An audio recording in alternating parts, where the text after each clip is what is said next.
महाराष्ट्र और झारखंड इन दोनों ही राज्यों के अंदर चुनावी समा चल रहा है।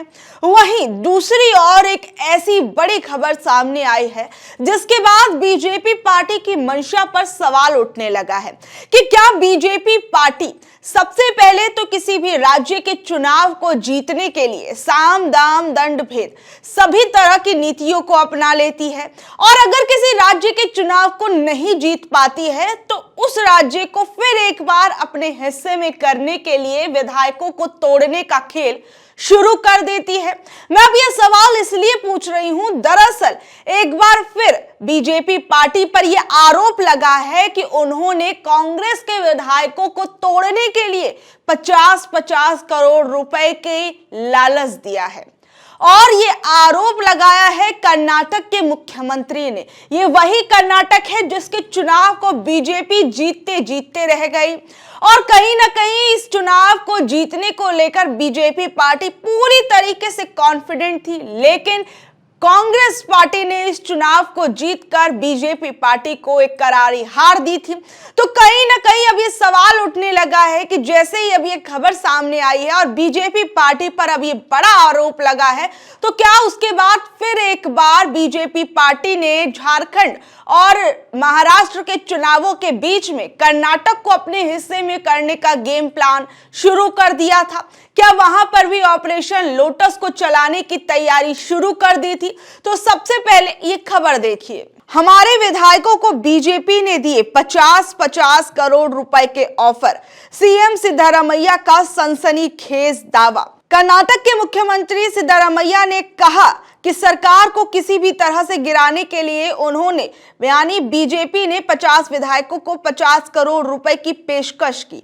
उनके पास इतना पैसा कहां से आया? क्या पूर्व मुख्यमंत्रियों बीएस येदियुरप्पा, बसवराज बोम्मई, विपक्ष के नेता आर अशोक या बीजेपी के प्रदेश अध्यक्ष बीवाई विजेंद्र ने ये पैसे छापे हैं? उन्होंने कहा कि ये सब घूस का पैसा है। मुख्यमंत्री ने यह भी आरोप लगाया कि उन्होंने घूस में करोड़ों रुपए कमाए हैं, अब उसी पैसे का इस्तेमाल करके विधायक खरीदना चाहते हैं। उन्होंने प्रत्येक विधायक को 50 करोड़ रुपए की पेशकश की। सिद्धारमैया ने कहा, लेकिन इस बार हमारा एक भी विधायक इसके लिए तैयार नहीं हुआ, इसलिए अब उन्होंने किसी भी तरह से इस सरकार को हटाने के लिए अभियान शुरू कर दिया है, इसलिए अब वो झूठे मामले दर्ज कर रहे हैं। यानी आप देखिए कि किस तरीके से एक बड़ा आरोप जो है वो कर्नाटक के मुख्यमंत्री कहे कि एक बड़े राज्य के एक मुख्यमंत्री ये आरोप बीजेपी पार्टी पर लगा रहे हैं। कोई छुटभैया नेता ये आरोप नहीं लगा रहे, बल्कि मुख्यमंत्री ये आरोप लगा रहे हैं, जिसके बाद फिर एक बार बीजेपी पार्टी सवालों के घेरे में आ गई है। क्योंकि जिस तरीके से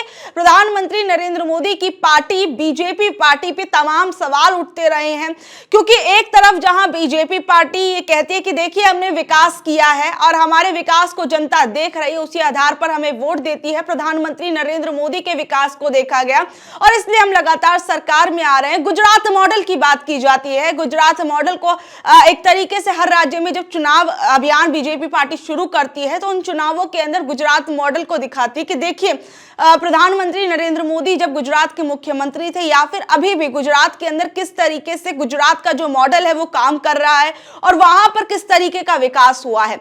और फिर उसके बाद हम देखते हैं कि किस तरीके से बीजेपी पार्टी जो है वो लगातार चुनावों को जीतने के लिए एड़ी चोटी का जोर लगा देती है।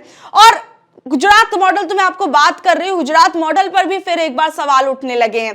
दरअसल जिस तरीके से भी आपने हाल फिलहाल में एक खबर भी देखी होगी कि किस तरीके से बीजेपी पार्टी पर यह आरोप लगे, कहें कि पीएम नरेंद्र मोदी पर यह आरोप लगे कि वो कोई भी बड़े प्रोजेक्ट्स जो होते हैं वो किसी दक्षिण के राज्य में भेजने के बजाय या फिर महाराष्ट्र, तेलंगाना और कर्नाटक ऐसे राज्यों में भेजने के बजाय वो गुजरात सारे प्रोजेक्ट्स भेज देते हैं। जो भी बड़े बड़े प्रोजेक्ट सामने आते हैं उनको गुजरात भेज दिया जाता है। और अभी तो तेलंगाना के मुख्यमंत्री रेवंत रेड्डी ने भी एक बड़ा आरोप जो है वो प्रधानमंत्री नरेंद्र मोदी पर लगाया था। रेवंत रेड्डी ने कहा था कि 2004 से 2014 तक सोनिया गांधी यूपीए की अध्यक्ष थी, मनमोहन सिंह प्रधानमंत्री थे। उन 10 सालों में नरेंद्र मोदी ने दुनिया भर में गुजरात मॉडल का प्रचार किया। तत्कालीन केंद्र सरकार ने मोदी जी को इतना समर्थन दिया, हर राज्य को, चाहे वो विपक्ष द्वारा शासित हो या नहीं, विकास के लिए समर्थन दिया, चाहे वो योजनाओं की अनुमति हो, बजटीय समर्थन हो। यही कारण है कि गुजरात मॉडल सामने आया।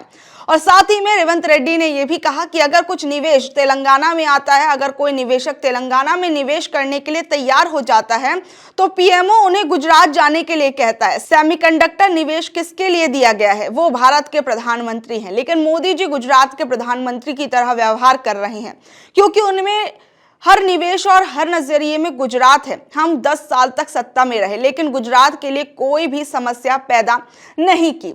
आपको याद होगा कि अभी हाल फिलहाल में ही द मिनट की एक रिपोर्ट जो है वो छपी थी, जिसमें उन्होंने ये बताया था कि किस तरीके से महाराष्ट्र और कई दक्षिण राज्यों के जो प्रोजेक्ट्स हैं वो किस तरीके से गुजरात भेज दिए जाते हैं। और ये खोजी रिपोर्ट थी, इन्वेस्टिगेटिव रिपोर्ट जो थी वो थी, उसके अंदर बहुत सी ऐसी कंपनियों का भी दावा किया गया था कि किस तरीके से इन कंपनियों के प्रोजेक्ट्स जो दक्षिण भारत में जाना चाहते थे या कहीं और किसी जगह इन्वेस्टर्स इन्वेस्ट करने चाहते थे, लेकिन उन्हें किसी भी तरीके से गुजरात भेज दिया गया। और अब प्रधानमंत्री नरेंद्र मोदी पर फिर एक बार यह सवाल उठने लगा कि प्रधानमंत्री नरेंद्र मोदी जो हैं वो सिर्फ गुजरात का विकास करना चाहते हैं क्या? वो सिर्फ और सिर्फ जो है गुजरात के प्रधानमंत्री, क्योंकि अभी आपको यह भी याद होगा कि किस तरीके से यह भी बात सामने आई थी कि अयोध्या के अंदर, अयोध्या जो यूपी के अंदर है और वही अयोध्या जिसके नाम पर न जाने बीजेपी पार्टी ने कितनी वोट बटोरने की कोशिश इन चुनावों के अंदर, लोकसभा चुनावों में की थी, लेकिन उसी अयोध्या के अंदर यह भी एक रिपोर्ट सामने आई थी कि किस तरीके से गुजरात से लोग बुलाए जा रहे हैं, गुजरात के लोगों को प्रोजेक्ट दिए जा रहे हैं, गुजरात के लोग आकर वहां पर काम कर रहे हैं। यानी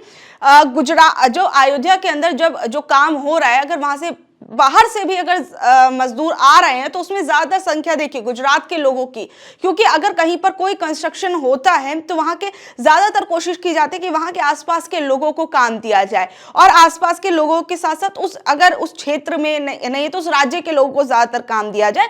इस तरीके की प्रायोरिटाइज किया जाता है। लेकिन ये चीज, इसमें यह भी बुराई नहीं कि अगर कोई किसी राज्य से कोई व्यक्ति आ रहा है काम करने के लिए तो वहां पर उसके साथ कोई भेदभाव किया जाए, लेकिन यहां पर यह सवाल उठ जाता है कि हर चीज में क्यों गुजरात के लोगों को यह प्रेफरेंस दिया जाता है। ये बार बार विपक्ष की पार्टियां जो है ये सवाल उठाती आई हैं। बहरहाल आप लोगों का इस रिपोर्ट के बारे में क्या कुछ कहना है, और साथ ही में जो एक बड़ा दावा कर्नाटक के मुख्यमंत्री ने किया है उसके बारे में क्या कुछ कहना है, नीचे दिए कमेंट बॉक्स में अपनी राय जरूर बताइएगा। और ऐसी अपडेट्स जुड़े रहने के लिए देखते रहिए ऑनलाइन न्यूज भारत में। आपके साथ शालिनी, धन्यवाद।